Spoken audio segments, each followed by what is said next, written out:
my name is Luna, and today we're breaking down everything that happened and explaining some Campaign 1 references in episode 114 of Campaign 3 of Critical Role, Fight for the Bloody Bridge. And my channel has just reached 25,000 subscribers. Thank you all so much. I appreciate every single one of you. I'm going to do a celebratory live stream in a couple of weeks, so please keep your eyes on my community page here on YouTube or the announcements channel in my Discord for all the details about that. I think we might do like a fun Critical Role cooking stream or something. Yes, so again, thank you so much. All right, let's dive into this episode, which was a massive 5-hour-long combat with a massive battle map, huge minis, and of course, plenty of drama. As Vox Machina approach the Malleus Key, they decide to split into two teams, a sneaky infiltration team of Levitel, Keyleth, and Scanlan, and a distraction team of Percy, Grog, Pike, Serkonos, and Vex. Before they wade into the fray, Scanlan asks Keyleth, if it came down to it and they can't free Vax, would she rather they leave him in the orb or attempt to destroy it? I mean, I hate the idea of him being stuck like that. You want him back, right? Of course. Worst case, we'll fix it. I'm not hoping on it, though. Sure. I've written that off. But if it's possible... Scanlan particularly asked Keyleth this because her and Vax were partners, lovers, and when Vax left the mortal world to become the matron's champion, Keyleth was left behind, still holding on to their love and relationship. And we can see in this moment here how Keyleth is going into this. She doesn't really hold any hope at all for a reunion with Vax. She's probably built up some pretty big walls around her feelings because despite visiting the Shore Shrew Jirana, who was the grief counselor that Belle's Hells met in the Shattered Teeth, it seems like she hasn't at all dealt with her feelings around Vax. The Malleus Key is surrounded by Ryloran troops of Shrikes, who are Rylorans with large mandibles and bony spiky armor and nasty hooks on chains that can be used to pull in their enemies. They also have psychic abilities like telepathic shoves, a mind blur ability, which makes them invisible, although I love the flavoring that they're not actually invisible, but they psychically meddle with someone's mind just so that they don't see them. That's really cool. There are Thought Eaters, more mage-like Rylorans with features that inflict psychic damage or psychically stun, and they also have a psychic shield. They're also able to use the power of the Bloody Bridge itself, the beam between Ruidus and Exandria, to extend the range of their spells. Both of these kinds of Rylorans have a feature called Dampen Divinity, which takes any healing a creature receives and reduces it by half, which we do see come into play a bit later. I suspect that this was a feature that was specifically genetically bred into Rylorans by the Weavemind in preparation for this very assault on the gods. And again, I'm just fascinated by the parallels between the mages of Aor and the Rylorans. We know that Aor also genetically altered creatures to specifically target divine powers, such as absorbers, nullifiers, and reversers. I don't know, just imagine the chaos that would have been unleashed if Aor had ever managed to contact Ruidus and team up with the Weavemind. That honestly would have been iconic. The gods would probably be toast. And of course, we can't forget the Ryloran juggernauts, the big beefy boy Rylorans who are over 8 feet tall, have bones and horns all over them, and gauntlets that they multi-attack with, and they also have regenerative abilities. Along with these Ryloran fighters, there are also Exandrian Vanguard soldiers as well. Surrounding the Malleus Key are also more towers with arcane orbs on top of them like we saw in the last episode. These are conduits that the Thought Eaters and Weavemind can use to make their spells go really crazy. In preparation, the group buff up on spells. Levitel casts the 8th level spell Holy Aura, which gives everyone advantage on all saving throws and all attacks against them have disadvantage for 1 minute, as well as freedom of movement on herself. Keyleth also casts freedom of movement on herself and Scanlan. That is a spell which means that difficult terrain doesn't affect them. They also can't be restrained and paralyzed. And given how much difficult terrain there ends up being created in this battle, that spell came in clutch. Grog also casts Enlarge on himself, and I love that they have a big Grog mini. I really want them to have a small Grog mini, a really tiny Grog mini. I think that would be really cute. With the preparation spells cast, it's time to enact their plan. Team Stealth heads in with Scanlan dimension dooring closer to the Malleus Key, staying out of sight behind a tent, and Keyleth in her Earth Elemental form uses its feature Earth Glide to sink into the ground and swim through it. It would have been so cool if Ashton was here too, they could be Earth Glide buddies, and I hope that at some point they get to, meet up and chat about Earth Elemental stuff. Levitel asks her 3-headed white raven called the Harbinger to fly her over towards the Malleus Key. Meanwhile, Team Distraction kicks things off. Grog happily skips out onto the battlefield. No. All right. No objection! Pike calls on her blessing of the Everlight and sprouts beautiful golden wings, which she uses to take to the sky. Percy sends out a little wind-up toy he has made, which is a rotund figure in the form of Professor Anders carrying a green vial of liquid. The Professor is a character who had a huge impact on Percy's life. He was Percy's tutor at Whitestone when he was growing up, but he was recruited by the Briarwoods and assisted them in their violent takeover of Whitestone, in which all of Percy's family, bar himself and his sister, were murdered. Professor Anders felt that the Dorollos were stifling his ambitions, which was part of his motivation for the betrayal. Why do I bother? No one appreciates me, no one at all. Professor, it's just an experiment. Not to me! You'll never appreciate the potential here. How could you? When everything is given and nothing is earned. Oh, fanciful whelps. Pray you never wake to find reality knocking at your door. However, Percy was able to defeat him upon his return to Whitestone with Vox Machina. So, back to the fight. Vex, flying on her magic broomstick, shoots an explosive arrow at a group of Ryloran and Vanguard soldiers with her vestige of divergence bow called Fenthras, and initiative begins. The group attempt to enact their team infiltration, team distraction plan. However, that basically goes out of the window as they see the orbs on the towers begin to glow and power up, as well as hear a loud buzzing sound that fills the air, which is coming from... That heavy, buzzing sound gets louder and louder, and that shadow seems to emerge out of the dust. You see the numerous claws of a Vidulch, but a Vidulch from above, and of a size you've not encountered. What? As it descends down and crashes into this piece of rock, smashing it to pieces. Don't you reach back there.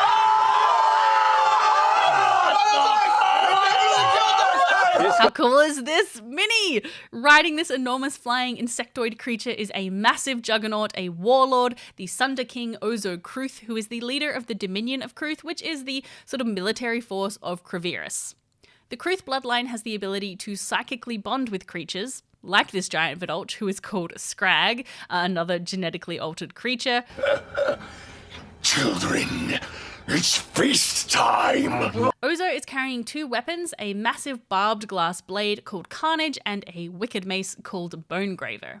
At the arrival of this creature and the Sunder King, Team Distraction and Team Infiltration is mostly abandoned as it's all hands on deck to deal with this threat. Scrag makes 5 attacks. 5 attacks? Yeah. Against Percy and Levitel and sends out a blast of acid spray. It also bites the Harbinger, severely injuring it. There is a flash of red light as more Ryloran forces appear on Exandria via the Bloody Bridge, something that will happen on the 20 initiative mark each round. Grog takes his vestige, the Titanstone Knuckles, and slams them into one of the arcane towers, completely destroying it due to the Knuckles siege property, which grants double damage against objects and structures.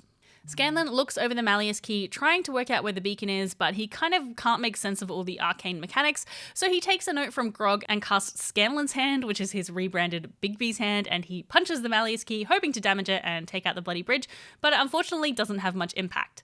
Later, Pike also attempts to damage the Malleus key using Sunburst, but the radiant damage has no effect. However, the bright light does light up all the nooks and crannies of the key, making it easier for them to look for the beacon and the Vax orb, which Percy spots with his keen eyes. The Sunder King Ozo throws out his glass blade Carnage towards Vex on her broom and then pulls it back towards himself with Vex attached to it so he can attack her with his mace. He then lets out a cry, summoning another creature. Join the dinner time. The ground over by Grog bursts out, and you watch as this massive, strange, kind of invertebrate worm armored creature with spines along its body burst out of the ground. What is happening? And look down. Oh, God.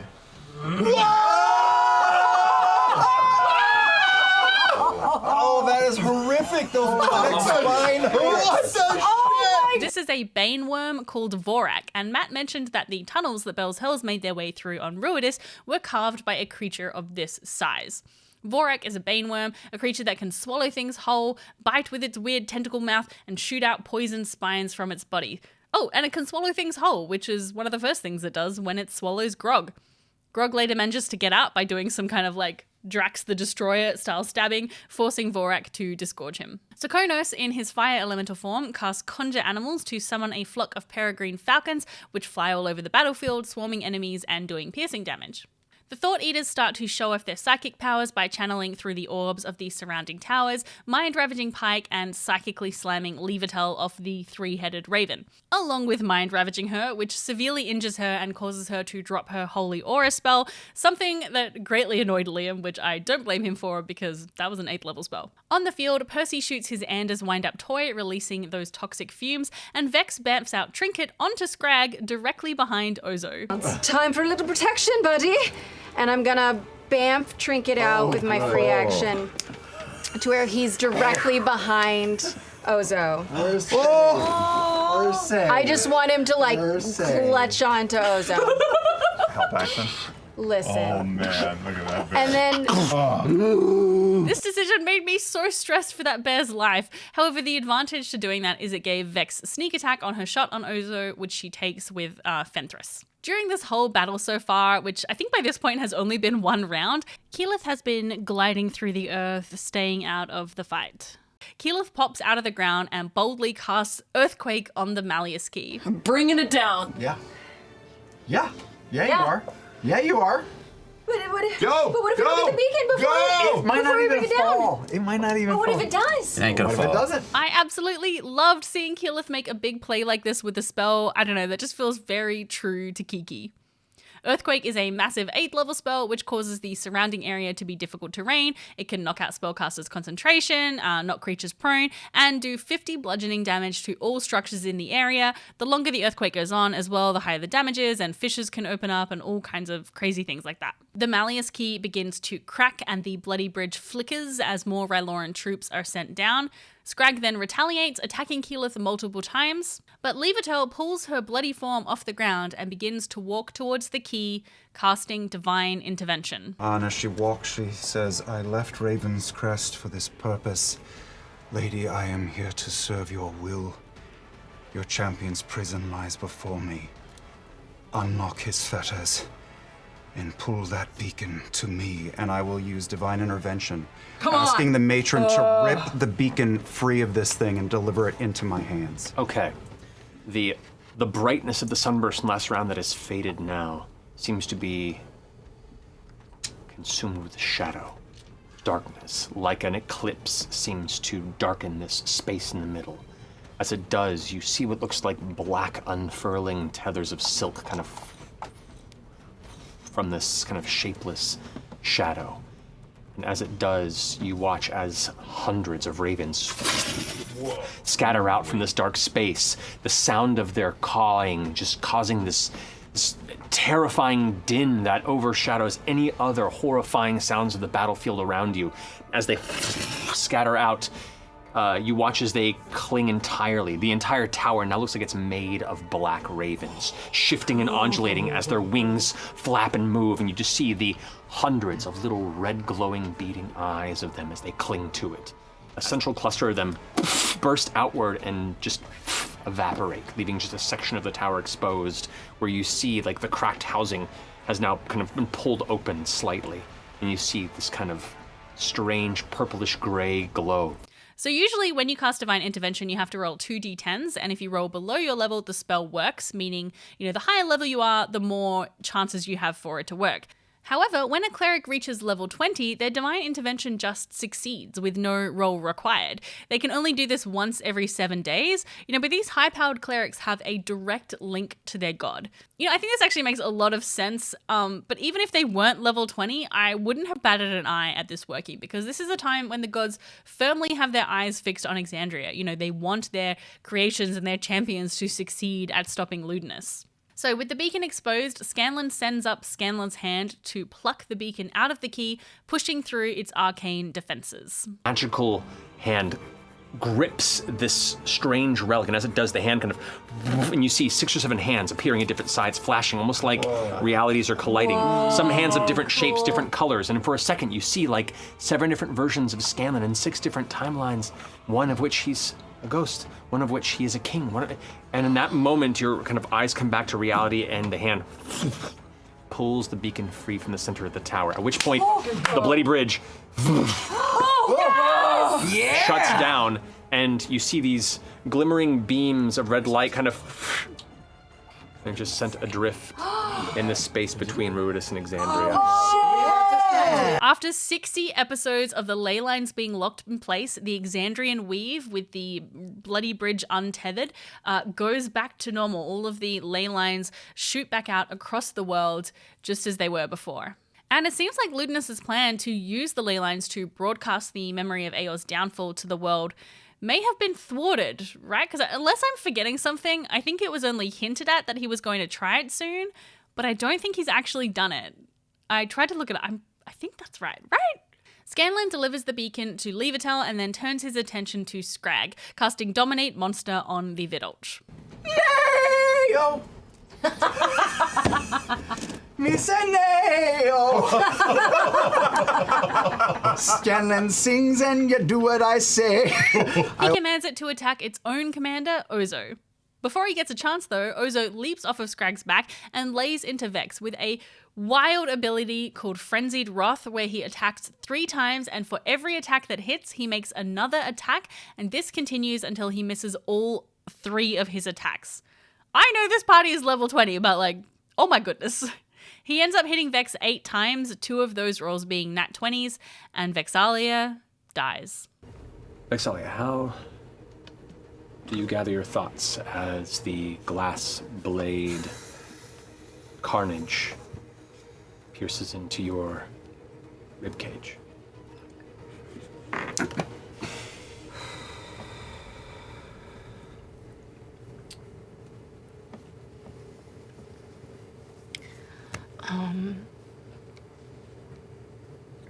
I think about my children.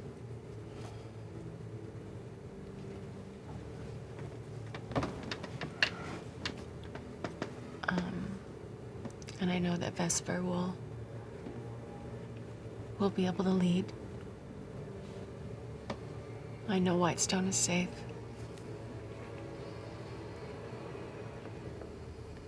I look over at Percy.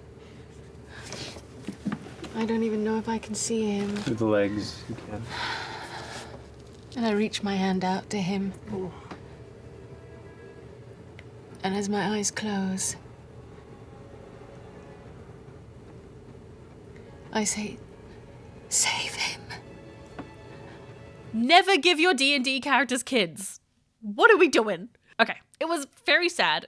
However, we can't forget that this is a level 20 combat, and these characters have a lot of tricks up their sleeves, and Pike manages to resurrect Vex very quickly using Divine Intervention. I just grab my symbol, and I just look at Vex, and I say, Everlight, please. Not today. Meanwhile, by the Malleus Key, Keyleth transforms into her air elemental form, and as her earthquake spell continues to ripple out over the surface and the Malleus Key begins to fall apart, she flies up to where she can see the orb, and she encircles it, pulling it into herself and out of the key. You shift your form through, focusing on where the sphere is placed within you, and as you do, you maneuver it through and around its fragile state, being maneuvered through the crumbling tower. As you emerge from the outside, the last bits of cables that are affixed to it, pulling and pulling, trying to yank it back as part of the main device before they snap.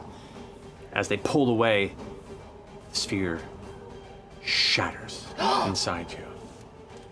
And a cluster of black shadow drips out of your body. It gently hits the ground like mist. And there you see forming before the now crumbling remains of the Malleus Key as it teeters and smashes onto the ground. You see the black shadow form the tattered, standing form of Vaxaland. Oh shit. Oh shit. Oh god. Oh shit. He's back! Ah!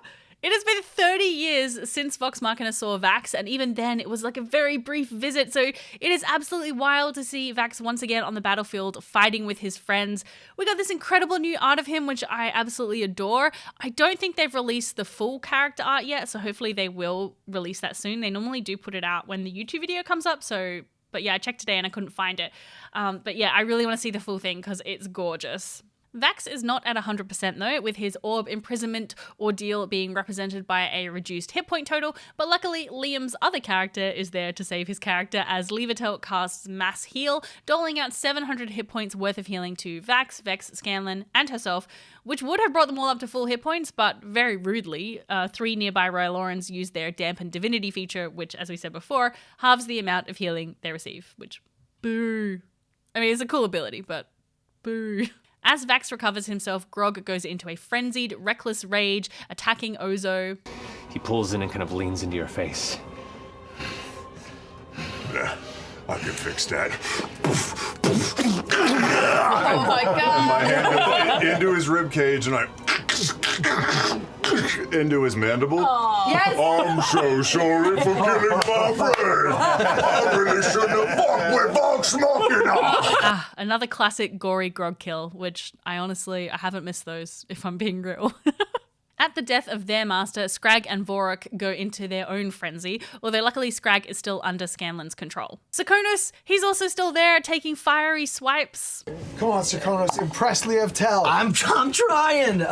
21. He's watching. She hasn't been able to 21 see him hits. this whole time. Serkonos then blinks to Vorak directly into his mouth and slams into him from the inside. Vax is slashed at by some Vanguard soldiers, but seeing that it doesn't really have any effect, they turn to run, giving Vax an opportunity attack, and for his first attack, back with Vox Machina.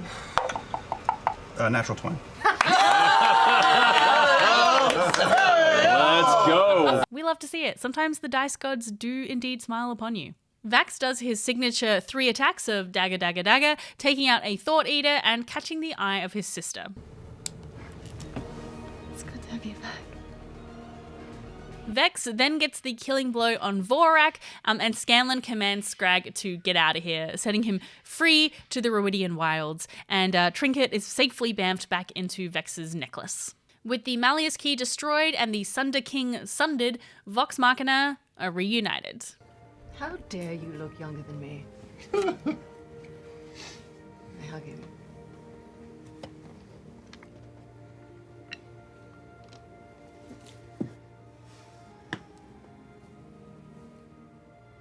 What will you do now?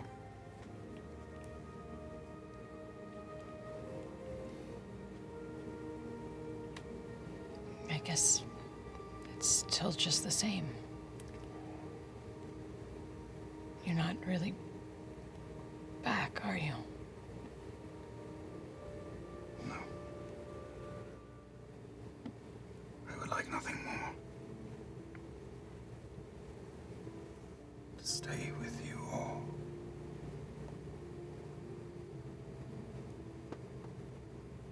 I've thought of you forever.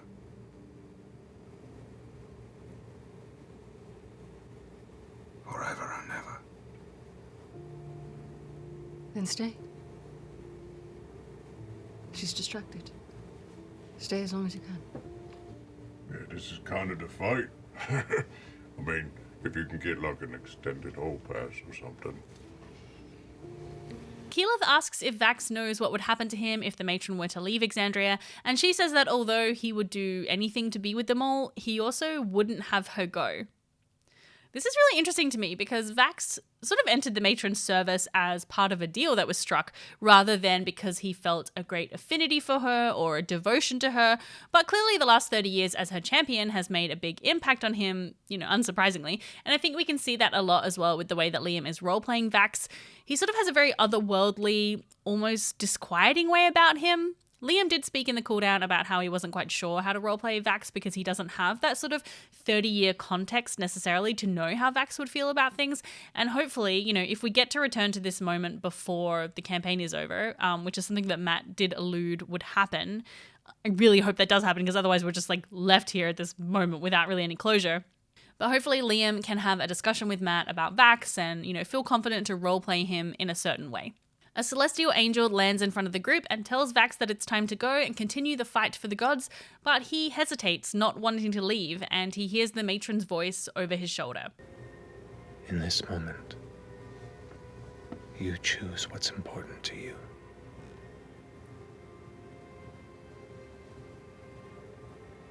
In this fleeting moment. Vax has just one short night, so they all teleport to Whitestone. This scene was an absolute emotional roller coaster for me because initially I just felt so angry that both Vax and Keyleth just don't get any closure. You know, I feel it's especially bad for Keyleth because she still exists in the mortal world but doesn't feel like she can move on and do all those human things, you know, like love and be loved, and I just feel so sad for her. Takes her by the hand.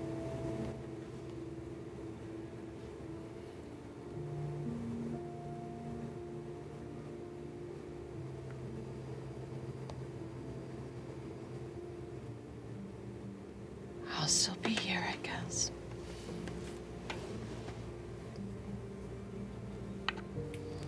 And then when the matron was speaking to Vax, I thought she was letting him go and releasing him from his champion bonds. And I was so thrilled and like excited. And then all of that deflated as I realized it's just for one night. I think it was at the end of the episode or in the cooldown that Matt confirmed that, like, yeah, it was just one night. One night makes things even worse because it's been 30 years of Keyleth not being over him. And now this one night could just extend that even further.